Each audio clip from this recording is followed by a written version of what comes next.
Iran দীর্ঘদিন ধরে দাবি করে আসছে তাদের পারমাণবিক কর্মসূচি শান্তিপূর্ণ, তবে ইসরায়েলের অভিযোগ ইরান গোপনে পারমাণবিক অস্ত্র তৈরি করছে।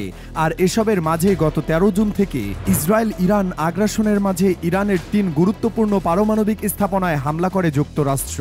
এরপর দখলদার ইসরায়েলি প্রধানমন্ত্রী বেনিয়ামিন নেতানিয়াহু সরাসরি বলেন, ইরানের অস্ত্র তৈরির একেবারে কেন্দ্রস্থলে আমরা আঘাত হেনেছি।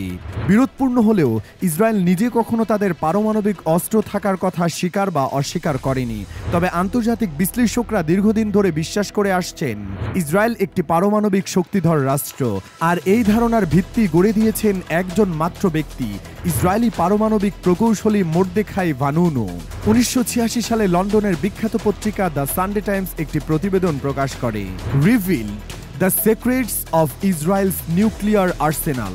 এই প্রতিবেদনে ভানুনুর দেওয়া তথ্য ও গোপন ছবি ব্যবহার করা হয়। ভানুনু কর্মরত ছিলেন নেগেভ মরুভূমির ডিমোনা পারমাণবিক গবেষণা কেন্দ্রে। চাকরি ছাড়ার আগে তিনি গোপনে 2টি ফিল্ম রোলে গোপন ছবি তোলেন, যেগুলোতে পারমাণবিক অস্ত্র তৈরির বিভিন্ন প্রক্রিয়ার স্পষ্ট প্রমাণ ছিল। ভানুনুর দেওয়া তথ্য থেকেই বিশ্ব জানতে পারে ইসরায়েল গোপনে প্রায় 200টি পারমাণবিক বোমা তৈরি করেছে এবং বিশ্বের 6ষ্ঠ পারমাণবিক শক্তিধর দেশে পরিণত হয়েছে। এই খবরটি ব্রিটিশ সাংবাদিকতায় অন্যতম বড় স্কুপ হিসেবে ধরা হয়, কিন্তু প্রতিবেদন প্রকাশের দিনই নিখোঁজ হয়ে যান ভানুনু। জানা যায়, ভানুনুকে রোম থেকে অপহরণ করে ইসরায়েলে নিয়ে আসে মোসাদ, ইসরায়েলের গোয়েন্দা সংস্থা। তাকে ফাঁদে ফেলতে ব্যবহার করা হয় এক নারী গুপ্তচরকে, শেরিল বেনতোভ, যিনি পর্যটকের ছদ্মবেশে ভানুনুর সঙ্গে বন্ধুত্ব করেন এবং ঘনিষ্ঠ সম্পর্ক গড়ে তোলেন। পরে তাকে রোমে নিয়ে গিয়ে অজ্ঞান করে পাচার করে আনা হয়। 1987 সালে গুপ্তচর বৃত্তি ও বিশ্বাসঘাতকতার অভিযোগে ভানুনুকে 18 বছরের কারাদণ্ড দেওয়া হয়। এই সময়ের বেশিরভাগ সময় তিনি একা সেলে বন্দী ছিলেন। কারাবাসকালীন এক সাক্ষাৎকারে ভানুনু বলেন, আমি বিশ্বকে জানাতে চেয়েছি কি ঘটছে, এটা বিশ্বাসঘাতকতা নয়, আমি চেয়েছি সত্য প্রকাশ পাক। 2004 সালে জেল থেকে মুক্তি পেলেও ইসরায়েল সরকার তাকে দেশ ছাড়ার অনুমতি দেয়নি, বরং শর্তভঙ্গের অভিযোগে তাকে পরবর্তীতেও বারবার কারাগারে পাঠানো হয়। 2009 সালে আবারও আটক করার সময় তিনি চিৎকার করে বলেন, 18 বছরেও আমার কাছ থেকে কিছু বের করতে পারোনি, 3 মাসেও পারবে না, ধিক্কার তোমাকে ইসরায়েল। ইসরায়েলের পারমাণবিক কর্মসূচি মূলত 1948 সালের পরপরই শুরু হয়। শত্রু পরিবেষ্টিত দেশ হওয়ায় তখনকার প্রধানমন্ত্রী ডেভিড বেন গুরিয়ন বিশ্বাস করতেন পারমাণবিক বোমা হবে ইসরায়েলের অস্তিত্ব টিকিয়ে রাখার নিরাপত্তার গ্যারান্টি। তবে পশ্চিমা মিত্রদের অসন্তুষ্ট না করতে ফ্রান্সের সঙ্গে গোপন চুক্তির মাধ্যমে ডিমোনা প্রকল্প শুরু হয়, যেটি প্রকাশ্যে একটি টেক্সটাইল কারখানা হিসেবে চালানো হতো। যুক্তরাষ্ট্রের পরিদর্শক দল ডিমোনায় গেলেও তারা বুঝতে পারেনি নিচে আরও একাধিক গোপন তলা আছে। প্রবেশদ্বারগুলো ইট, পাথর এবং প্লাস্টার দিয়ে ঢেকে রাখা ছিল। এসব তথ্য বিশ্ব জানতে পারে ভানুনুর ছবির মাধ্যমে। বর্তমানে বিভিন্ন পর্যবেক্ষণ সংস্থা যেমন centre for arms control and non proliferation বিশ্বাস করে ইসরায়েলের কাছে 80 থেকে 90টি পারমাণবিক বোমা রয়েছে। তবুও ইসরায়েল তাদের পারমাণবিক অস্ত্র সক্ষমতা নিয়ে নীতিগত অস্পষ্টতা বজায় রাখে। তারা কেবল বলে ইসরায়েল কখনোই মধ্যপ্রাচ্যে পারমাণবিক অস্ত্র ব্যবহারকারী প্রথম দেশ হবে না। বিশ্বব্যাপী পারমাণবিক বিস্তার রোধে 1970 সাল থেকে এনপিটি চুক্তিতে 191টি দেশ স্বাক্ষর করেছে, যার আওতায় পারমাণবিক অস্ত্র রাখার অধিকার শুধু যুক্তরাষ্ট্র, রাশিয়া, চীন, ফ্রান্স এবং যুক্তরাজ্যের রয়েছে। ইসরায়েল এখনও সেই চুক্তিতে স্বাক্ষর করেনি। যদিও ইসরায়েলে ভানুনুকে বিশ্বাসঘাতক বলা হয়, তবে অনেকেই তাকে শান্তির নায়ক হিসেবে দেখেন। জেল থেকে মুক্তি পাওয়ার পর প্রথম সাক্ষাৎকারে ভানুনু বলেছিলেন, আমার কোনো অনুশোচনা নেই, আমি শুধু জানাতে চেয়েছি আমাদের কাছে কি আছে, সিদ্ধান্ত নেওয়ার দায়িত্ব তো অন্যদের।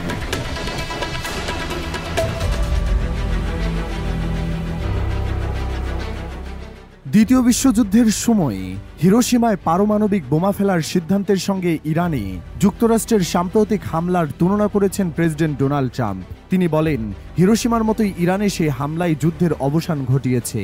বুধবার নেদারল্যান্ডসের হেগে ন্যাটো সম্মেলনে দেওয়া এক বক্তব্যে ট্রাম্প জানান, ইরান $1 ট্রিলিয়ন খরচ করেও তেমন কিছু অর্জন করতে পারেনি। তিনি বলেন, এখন আমরা ইরানের সঙ্গে ভালো সম্পর্ক বজায় রাখছি, কিন্তু যদি সেই হামলা সফল না হতো তাহলে যুদ্ধ এখনও চলত। ন্যাটো মহাসচিব মার্ক রুটের সঙ্গে একান্ত আলোচনায় ইরান ইসরায়েল সংঘাতকে স্কুলের 2 শিশুর মারামারির সঙ্গে তুলনা করেন ট্রাম্প। তার ভাষ্য, তারা নরকের মতো লড়ছে। লড়ছে, তাদের কয়েক মিনিট লড়তে দিন, তারপর থামানো সহজ হয়ে যায়। ইরান ইসরায়েল যুদ্ধবিরতি লঙ্ঘন সংক্রান্ত এক প্রশ্নের জবাবে ট্রাম্প সম্প্রতি অশালীন ভাষা ব্যবহার করেন। সাংবাদিকরা সেই প্রসঙ্গ তুললে তিনি বলেন, মাঝে মধ্যে কঠোর ভাষা ব্যবহার করতেই হয়, কিছু নির্দিষ্ট শব্দ না বললে চলে না। ইরান যদি পারমাণবিক সমৃদ্ধকরণ কর্মসূচি পুনরায় শুরু করার চেষ্টা করে তাহলে দেশটিতে আবারও হামলা চালানো হবে বলে হুঁশিয়ারি দিয়েছেন মার্কিন প্রেসিডেন্ট ডোনাল্ড ট্রাম্প। ন্যাটো সম্মেলনে ভাষণ দিতে গিয়ে মার্কিন প্রেসিডেন্ট ডোনাল্ড ট্রাম্প এ হুঁশিয়ারি দেন।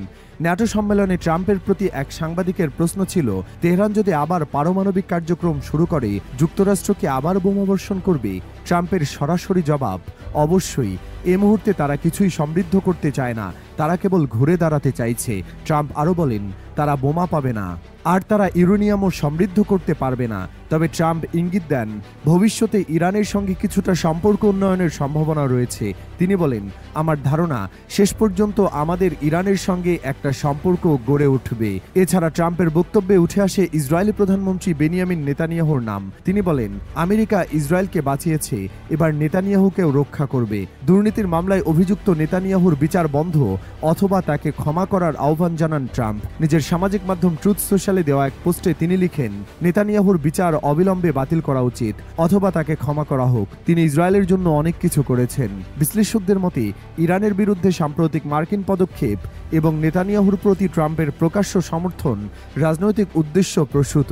ইসরায়েলি সরকারের গাজা যুদ্ধ, ইরান অভিযানের পরিণতি ও নেতানিয়াহুর ব্যক্তিগত সংকট সব মিলিয়ে পরিস্থিতি হয়ে উঠেছে জটিল ও সংবেদনশীল।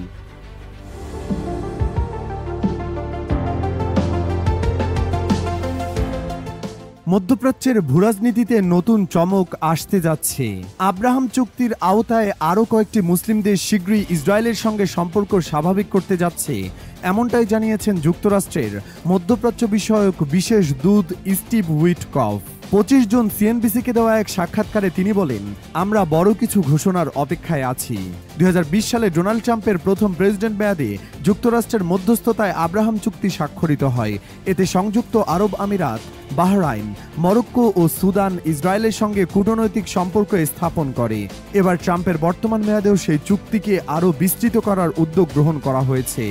স্টিভ উইটকফ জানান, আমরা এমন কিছু দেশের সঙ্গে কাজ করছি যাদের কেউ কল্পনাও করেনি যে তারা কখনো ইসরায়েলের সঙ্গে সম্পর্ক স্বাভাবিক করবে, কিন্তু আমরা সেই লক্ষ্যে অগ্রসর হচ্ছি। তিনি আরও বলেন, মার্কিন পররাষ্ট্রমন্ত্রী মার্কো রুবিও এবং স্টেট ডিপার্টমেন্টের সহযোগিতায় এর পরবর্তী ধাপের পরিকল্পনা নেওয়া হচ্ছে। সাক্ষাৎকারে উইটকফ ইরানের বিষয়ে কথা বলেন। তিনি জানান, যুক্তরাষ্ট্রের জন্য ইরানের পারমাণবিক অস্ত্রায়ন একটি রেড লাইন, তবে তিনি আশাবাদী যে একটি সর্বাত্মক শান্তি চুক্তির মাধ্যমে তেহরানের সঙ্গে উত্তেজনা হ্রাস করা সম্ভব। তার ভাষায়, আমরা চাই মধ্যপ্রাচ্যে দীর্ঘমেয়াদী স্থিতিশীলতা প্রতিষ্ঠিত হোক এবং শান্তির বার্তা আরও ছড়িয়ে পড়ুক। আন্তর্জাতিক বিশ্লেষকদের মতে আব্রাহাম চুক্তির সম্প্রসারণ কেবল মার্কিন কূটনৈতিক অর্জন নয়, বরং এটি ইসরায়েলের আঞ্চলিক বৈধতা বৃদ্ধি এবং ইরান বিরোধী একটি জোট গঠনের কৌশল হিসেবে ব্যবহৃত হচ্ছে। যদিও এখনও নতুন দেশগুলোর নাম প্রকাশ করা হয়নি, তবে সম্ভাব্য প্রার্থী দেশগুলো নিয়ে জল্পনা তুঙ্গে। বিশেষজ্ঞদের ধারণা, যদি সৌদি আরব বা ইন্দোনেশিয়ার মতো বৃহৎ মুসলিম দেশ এই উদ্যোগে যুক্ত হয় তাহলে এটি মধ্যপ্রাচ্যের কৌশলগত ভারসাম্যে এক ঐতিহাসিক মোড় ঘুরিয়ে দিতে পারে। এতে কেবল আঞ্চলিক সম্পর্কই নয়, বিশ্ব রাজনীতির শক্তির পট পরিবর্তনও ঘটবে। উল্লেখ্য, আব্রাহাম অ্যাকর্ডস হল যুক্তরাষ্ট্রের মধ্যস্থতায় ইসরায়েল ও কয়েকটি আরব দেশের মধ্যে কূটনৈতিক সম্পর্ক স্বাভাবিক করার একটি উদ্যোগ। এর মূল লক্ষ্য হচ্ছে দীর্ঘদিনের শত্রুতা ও বৈরিতা কমিয়ে এনে শান্তিপূর্ণ সহাবস্থান, আঞ্চলিক স্থিতিশীলতা এবং অর্থনৈতিক সহযোগিতা জোরদার করা। We stand on the verge of a victory that will resonate across the country. New York সিটির রাজধানীতে বড় একটি পালাবদল ঘটাতে চলেছেন মুসলিম রাজনীতিক জোহরান মামদানি। চলতি বছরের নভেম্বরে অনুষ্ঠিতব্য মেয়র নির্বাচনে ডেমোক্রেটিক পার্টির প্রার্থী হিসেবে নির্বাচনে অংশ নেওয়ার যোগ্যতা অর্জন করেছেন তিনি। 24 জুন অনুষ্ঠিত ডেমোক্রেটিক বাছাই পর্বে মামদানি নিউ ইয়র্কের সাবেক গভর্নর অ্যান্ড্রু কুমো সহ 1 ডজনের বেশি প্রার্থীকে পরাজিত করে রীতিমতো চমক সৃষ্টি করেছেন। যদিও সরকারিভাবে চূড়ান্ত ফল প্রকাশে আরও কয়েকদিন সময় লাগবে, তবে তার বিজয় এখন শুধুই আনুষ্ঠানিকতার অপেক্ষা। জোহরান কোয়ামে মামদানি একজন প্রগতিশীল ডেমোক্রেটিক সোশ্যালিস্ট। উগান্ডায় জন্ম নেওয়া মামদানি প্রখ্যাত একাডেমিক, মাহমুদ মামদানি ও খ্যাতিমান ভারতীয় মার্কিন চলচ্চিত্র নির্মাতা মীরা নায়ারের সন্তান। মাত্র 7 বছর বয়সে তিনি নিউ ইয়র্কে চলে আসেন। আফ্রিকানা স্টাডিজে পড়াশোনা শেষে তিনি রাজনীতিতে সক্রিয় হন। রাজনীতিতে আসার আগে তিনি একটি হাউজিং সংগঠনে কাজ করতেন, যেখানে দরিদ্র পরিবারের উচ্ছেদ ঠেকাতে সহায়তা করতেন। বর্তমানে তিনি নিউ ইয়র্ক স্টেট অ্যাসেম্বলির 36 নম্বর আসনে 3 মেয়াদে নির্বাচিত প্রতিনিধি হিসেবে দায়িত্ব পালন করছেন। ব্যক্তিগত জীবনে মামদানি সম্প্রতি বিয়ে করেছেন সিরীয় শিল্পী রামা দুয়াজিকে, যার কাজ the new yorker, Washington post এবং ভাইসের মতো আন্তর্জাতিক মাধ্যমে প্রকাশিত হয়েছে। সামাজিক এবং সংস্কৃতি সংবেদনশীল প্রেক্ষাপটে দাঁড়িয়ে মামদানি নিজেকে একজন সচেতন, অন্তর্ভুক্তিমূলক নেতৃত্বের প্রতীক হিসেবে প্রতিষ্ঠিত করেছেন। গাজা যুদ্ধ এবং ফিলিস্তিন ইস্যু মামদানির প্রচারণার কেন্দ্রে ছিল। তিনি অকপটে বলেন, ইসরায়েল গণহত্যা চালাচ্ছে। ফিলিস্তিনপন্থী বিডিএস আন্দোলনের একজন শক্তিশালী সমর্থক তিনি। এক সাক্ষাৎকারে তিনি বলেন, নেতানিয়াহু যদি নিউ ইয়র্কে আসেন, আমি তাকে গ্রেপ্তার করব। গ্লোবালাইজ দ্য ইন্তিফাদা স্লোগান নিয়েও তার বিরুদ্ধে সমালোচনা ওঠে। তবে তিনি জানান, এই শব্দ নিপীড়িতদের প্রতিরোধের প্রতীক, নেতিবাচক ব্যাখ্যায় নয়। ইসরায়েল বিরোধী অবস্থানের কারণে মামদানিকে ইসলাম বিদ্বেষী হুমকির মুখে পড়তে হয়েছে। তবে তিনি পরিষ্কারভাবে জানিয়েছেন, তার সমালোচনা ইহুদি ধর্ম নয়, বরং ইসরায়েল ও মার্কিন সরকারের নীতির বিরুদ্ধে। মজার ব্যাপার হলো, প্রাথমিক জরিপগুলোতে দেখা গিয়েছিল অ্যান্ড্রু কুমো এগিয়ে রয়েছেন। একটি জুন মাসের জরিপ অনুযায়ী কুমোর সমর্থন ছিল 38% আর মামদানির 27%। কিন্তু র্যাঙ্কড চয়েস ভোটিং পদ্ধতিতে মামদানি ব্র্যাড লান্ডার সমর্থকদের ভোট পেয়ে শেষ পর্যন্ত সংখ্যাগরিষ্ঠতা অর্জন করেন। এই কৌশলই তাকে জয় এনে দেয়। মামদানির প্রচারণা ছিল ব্যতিক্রম, কোনো বিশাল বাজেট নয়, বরং স্বেচ্ছাসেবক নির্ভর, তরুণ কেন্দ্রিক, স্বতঃস্ফূর্ত এবং জনসংযোগমূলক অভিযান। বিপরীতে কুমো বিপুল অর্থ ব্যয়ে প্রচার চালালেও মামদানির পাশে ছিল মানুষের ভালোবাসা, সরাসরি বার্তা এবং প্রযুক্তি নির্ভর ডিজিটাল কৌশল। নির্বাচনের কয়েকদিন আগে মামদানি ম্যানহ্যাটন জুড়ে বিশাল পদযাত্রা করেন, পথচারীদের সঙ্গে কথা বলেন, সেলফি তোলেন এবং নিজের উপস্থিতি সরাসরি মানুষের মাঝে ছড়িয়ে দেন। এই ঘনিষ্ঠ প্রচারণা তাকে শুধু নিউ ইয়র্কের বাসিন্দাদের কাছেই জনপ্রিয় করে তোলে না, বরং প্রবাসী সম্প্রদায়ের মাঝেও ব্যাপক উচ্ছ্বাস সৃষ্টি করে।